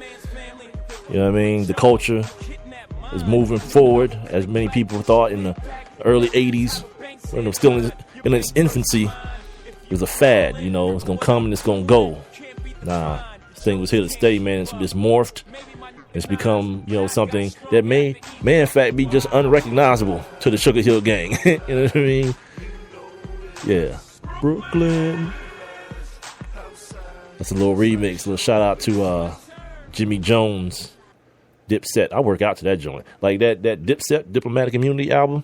I remember riding to that, man, in like, I don't know, what was it, 05 or whatever? 05, 04, something like that. Yeah, I'll get my workout on to that. All right, NBA. Welcome back, first of all, to One Mic with Big Mike. Last half hour of the week. We made it. In word, we made it. Don't forget, when I'm not here, I'm on Twitter and Instagram at the number 1 MICWITHBIGMIKE. I'm also on Facebook.com/ONEMICWITHBIGMIKE. What I'm going to do this weekend, I got a lot of projects I want to work on this weekend. Aside from the streaming thing going on, I got to find a way to get my personal page morphed into my show page. You know what I mean? Because I don't need no damn personal Facebook page. You know, I don't need those problems in my life. You know what I mean? I just need a One Mic with Big Mike, and it's supposed to be a way you can do it. So I think the problem is because I do have a page connected to my profile, I guess is what it's called. It won't let me do it. So I'm gonna delete the page. Hopefully that solves the problem, and then I can go ahead with the whole rigmarole of transforming my my profile. So yeah, y'all throw one in the air for me. Hope it works out, and I don't just like muck up the whole damn thing. So we'll see how that works. All right, we got to get this NBA news out of the way, and then we can get out of here for the day, man. Yesterday had an article. LeBron James's website, The Uninterrupted. Apparently, Turner and some other people put some money into it for him, and like it's blowing up. It's gonna be. Let me find the article before I just start running my mouth. I want to make sure I get the information right, because I felt like it was so captivating, but I didn't get to. Okay, well, this is the problem, because it's not on here anymore. I don't have it anymore. Okay. But what was going on, man, is LeBron James, again, is winning. You know what I mean?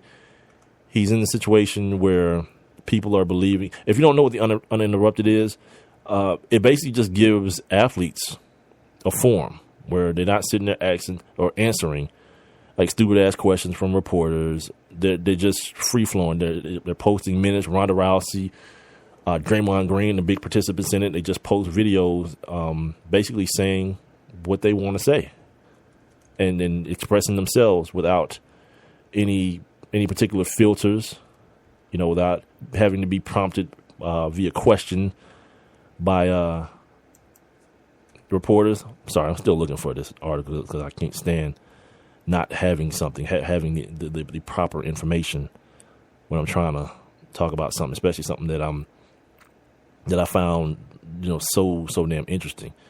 Doesn't look like I'm gonna find it though. That's a damn shame. Yeah, doesn't look like I'm gonna do it today. Hopefully, by Monday I'm gonna forget about it. So, all right, screw that. Steph Curry, Davidson, his alma mater, Davidson, is saying that they're not going to retire his jersey because he hasn't graduated yet. And okay, fine. You want to stand on principle. Here's the thing, though. Retiring his jersey, like having a big ceremony and all the things that people do at jersey retirements, it's going to do more for you than for him. You know, this dude is an MVP, maybe a 2-time MVP now.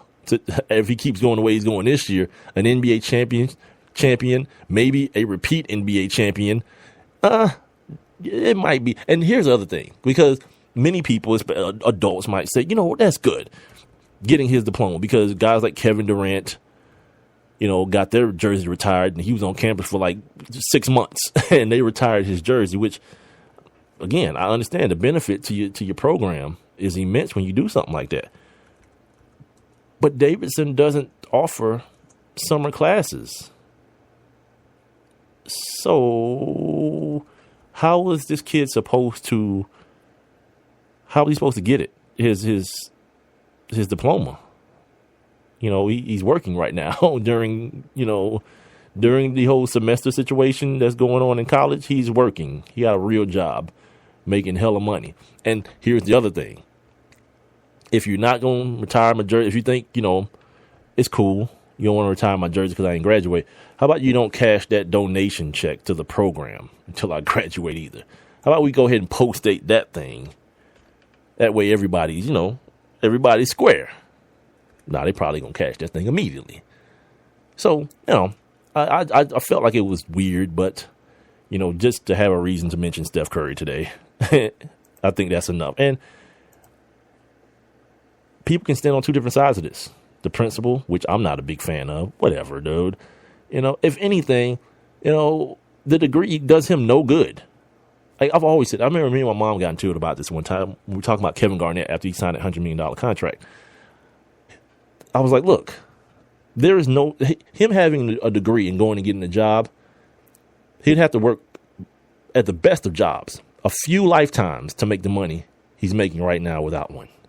Without any bit of college education. Yeah, that's the whole goal, isn't it? You go to college so you can get that piece of paper that you can show somebody to have them pay you adequately or, you know, pay you substantially for a job. You know, ultimately that's what you want.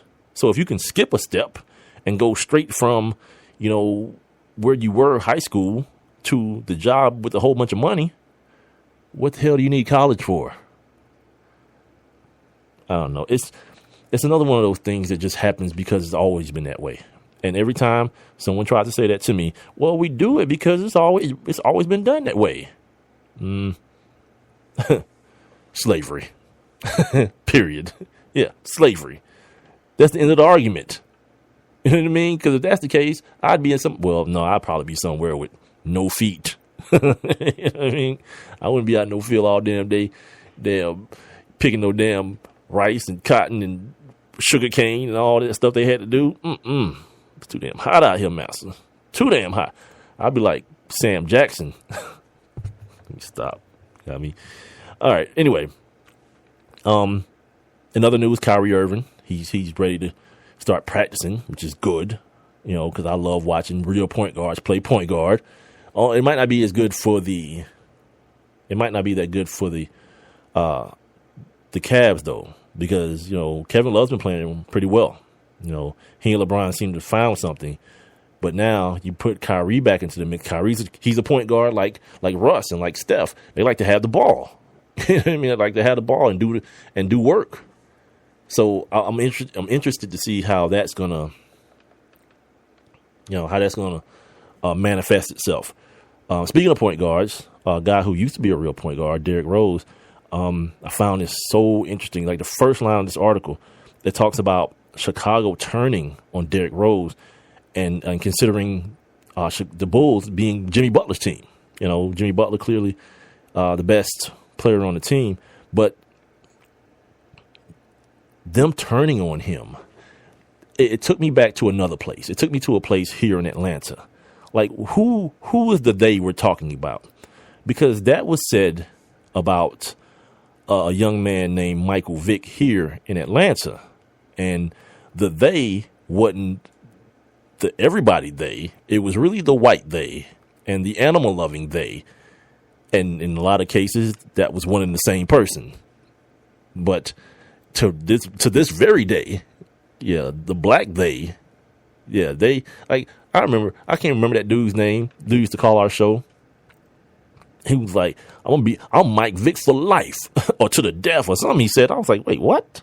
What the hell are we talking about? He's a football player and a marginal one at that. You're an idiot.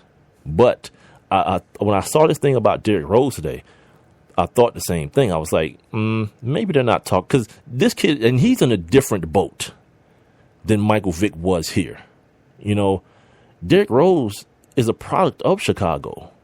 Like, he left for a couple of minutes to go play basketball at Memphis, and then the draft came, and he was right back at the crib. So really, it's all he knows. I think now he got a crib in L.A. because he's balling like that. But in truth, he's Chicago. So when I read that they turned on him, it makes me question. Like, okay, who are we talking about? You know what I mean? Because they got all this stuff in there about Chicago being a gridiron town and a blue collar, hardworking town, and Derrick Rose not playing, because that's what it stems. The article stems from. Derrick Rose not playing through injury. You know, like people think maybe he could. You know, and he made some comments about wanting to be around and be able to walk and play with his kids and all that kind of stuff. And, you know, as fans, you guys are idiots. You don't care about that. And the fact that it's not like a neck injury, it's like a ACL or whatnot that he was talking about, no one really cares, you know. And then his former coach, John Calipari, sat down with Colin Cowherd on Fox Sports Radio, and he had some very interesting comments, which I think if you hear them and you read them and you hear me read them, you may think one thing about it, but I'll read them and then I'll explain why I don't feel his comments are too off base. He says, quote, I coach Derrick, so here's what I know. He will defer to his team. Now, I will say this, and he knows this. He doesn't have a really high pain threshold. He's one of those guys, and while he's getting injured, he knows, I got to be right. When you're an athlete like Derrick, it is really important that you're healthy. He's beating you with speed and aggressiveness and explosiveness, And if I'm the Bulls, I don't want him at 70%. We got to get him at 100. But it was a freak hit to his eye. He's talking about, you know, getting hit in the face during training camp. And, you know, one of my guys, Jason Goff, he's up in Chicago right now. And, you know, he likes Derrick Rose. He knows him and he likes him. And people would talk about Derrick Rose's toughness. And Goff's retort to that was, you know, if you knew where this kid was from, you would know toughness ain't an issue. But in fairness, there are different types of toughness. Like if you grow up in a bad neighborhood, I mean, that's your environment. That's what you know. You know what I mean? So it's not really anything extra out of you to deal with that. But at the same time, if you're a basketball player and you've always played basketball and you've always played basketball healthy, the first traumatic thing that happens to you, you may not mentally know how to react to that, which could point to the fact that you're not, you don't have the mental capacity to push yourself past something. Like for example, Derrick Rose got his, what is it called? Meniscus removed, right? And, you know, they was like, we got to bring him back slowly. Well, Russell Westbrook got the same thing done. I think in a week he was back on the court playing just like Russell Westbrook. No different. And that's not to say that one person is better than the other one. What is to say is one person is just in a different mental space. Russell Westbrook obviously is in a different mental space. He's not worried about running around with no kids and walking at his kids' graduation or none of that. He's like, I play ball and I play this way. And that's what I'm going to keep doing. So when I read this thing about Derrick Rose and about what Calipari said about, I know people want to look at it and say, man, that's crazy how Cal could just bash this dude. Nah, I don't think it's him bashing. It's him being who he is. And And Calipari has always come off to me as a very, straight shooting guy. When you ask him a question, he's going to give you the answer. You may not like the answer, but it's going to be genuine. You know what I mean? And I think, for the most part, that's all you can ask for. Now, I talked a little bit about a few minutes ago about Steph Curry not getting his jersey retired. The Golden State Warriors are 20-0, best start in NBA history. Right? Their coach, Steve Kerr, has been out since training camp with a bad back. Luke Walton has been the interim coach, and there's been plenty of discussion about the fact that while the team is winning these games, it goes on the record of the head coach of the team, which is Steve Kerr. So essentially, if you want to, assign wins and losses, Steve Kerr and not Luke Walton is 20-0, which really makes no difference, because the fact of the matter is people have eyes. Like no one's hiring a head coach blindly. Like, man, just show me his record. I don't care what his name is or who he is or who his dad is or where he played and how many rings he has. Just show me what his record was and I'll hire him. No one's doing that. Right? So this whole idiocy that, man, we got to get Luke these wins. It's a campaign, again, that ESPN is trying to ram down people's throat like it's a real thing. No, it doesn't matter. None of it matters. It doesn't, unless the team goes 82-0 and then 4-4-4 through the playoffs. You know what I mean? It matters not. You know what I mean? So that conversation, Stephen A. Smith, I guess on his show in New York or on a podcast or something, I don't know where the proper credit goes to this, and I apologize for that in advance. But he had some very pointed things to say as it relates to the situation in Golden State. And I want you to, it's about a minute 15 long. So it's kind of long for a clip, but I cut it down as much as I could just so you can get the essence of the stupidity. So take a listen to Stephen Screaming A. Smith.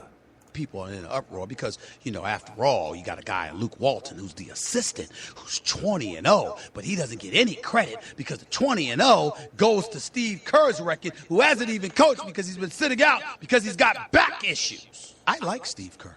He's a good man, and he did a hell of a job coaching his basketball team last year. I don't know if y'all noticed about Luke Walton. Really good guy. Always aspired to be a coach. And based on what he's been doing this year, he deserves a lot of credit for that. And if the 20-0 record is going to count towards anything, it should count towards Luke Walton. But you'll have to forgive me if I don't give a damn about either guy's record right now. The person that I'm thinking about is Mark Jackson. You know, the dude that inherited a mess that was the Golden State Warriors? It is amazing to me how everybody is sitting there jockeying for position to give credit to Luke Walton and Steve Kerr when I can make a legitimate argument that neither of them deserve the credit that Mark Jackson deserves for the job that he did prior to all of this stuff being what it is. You gonna try to tell me that Luke Walton got something to do with Steph Curry pulling up from 30? You gonna try to tell me that that's play calling? You, sir, are an idiot. Wait, what? All right.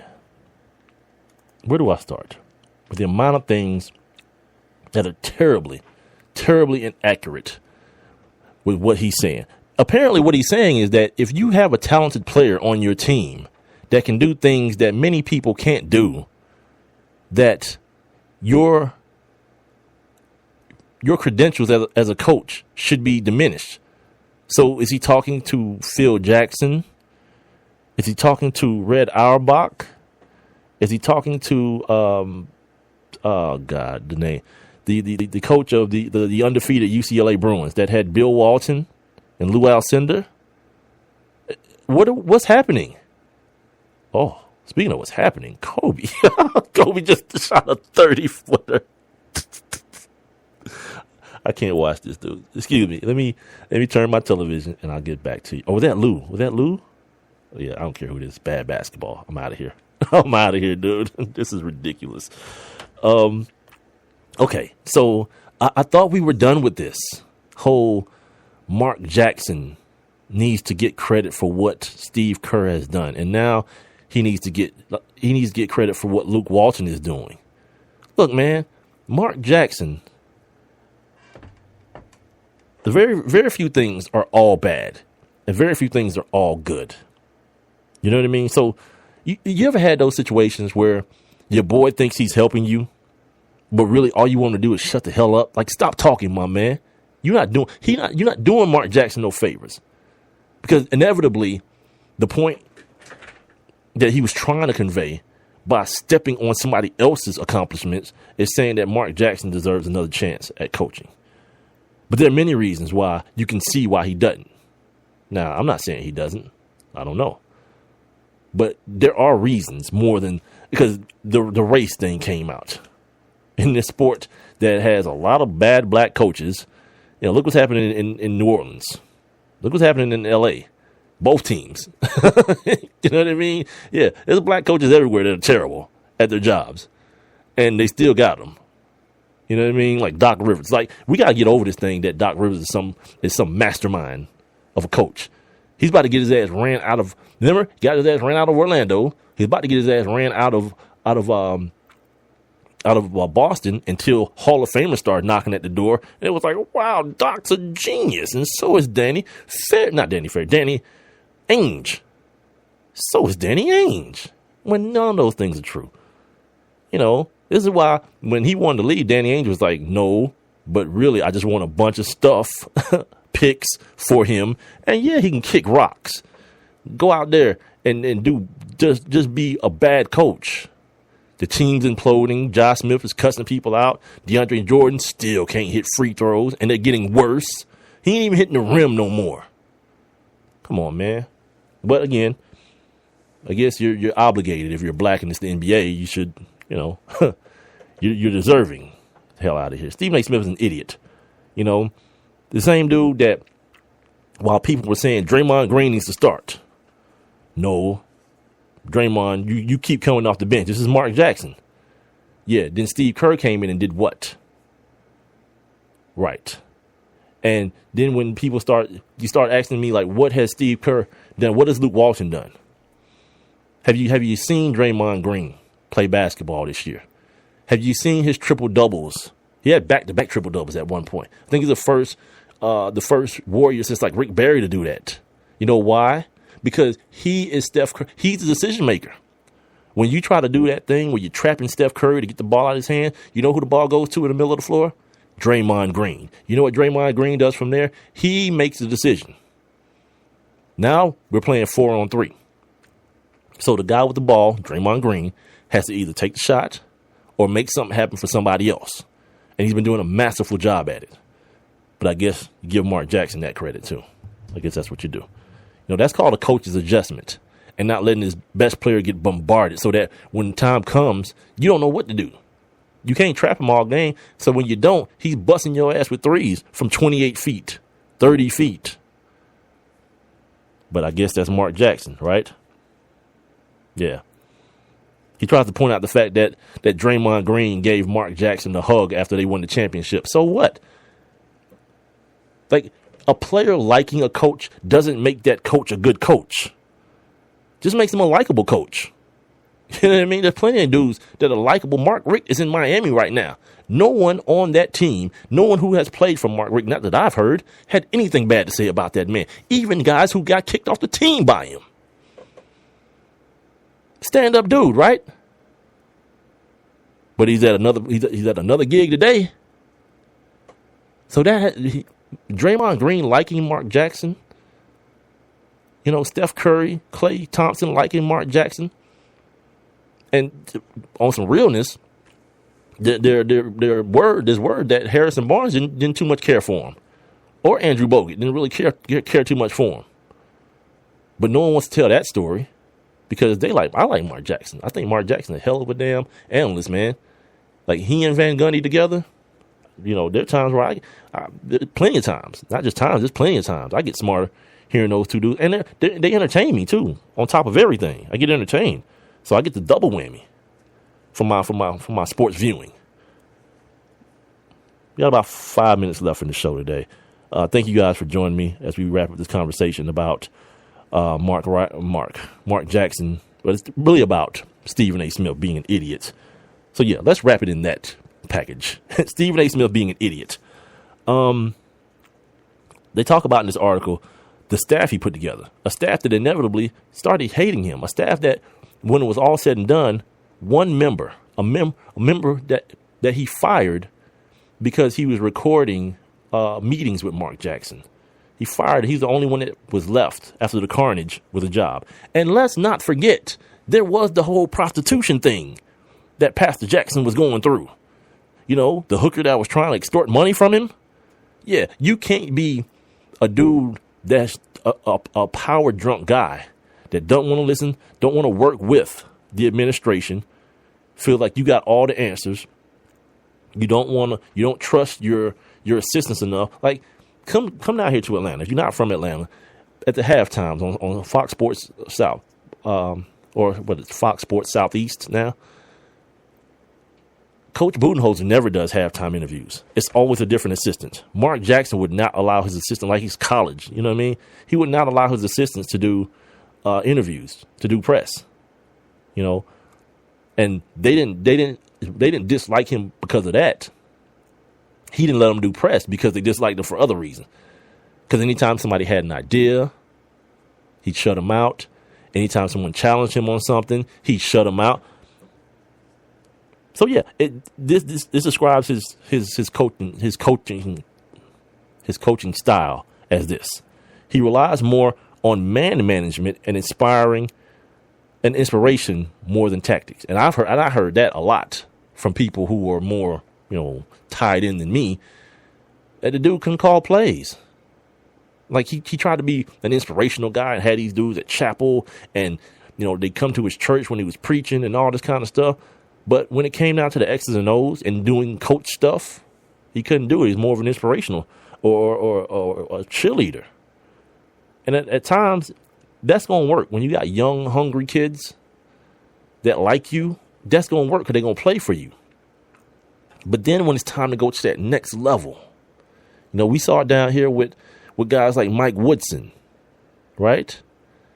Mike Woodson got this team from 8 wins to 14, ended up being like 50-something wins.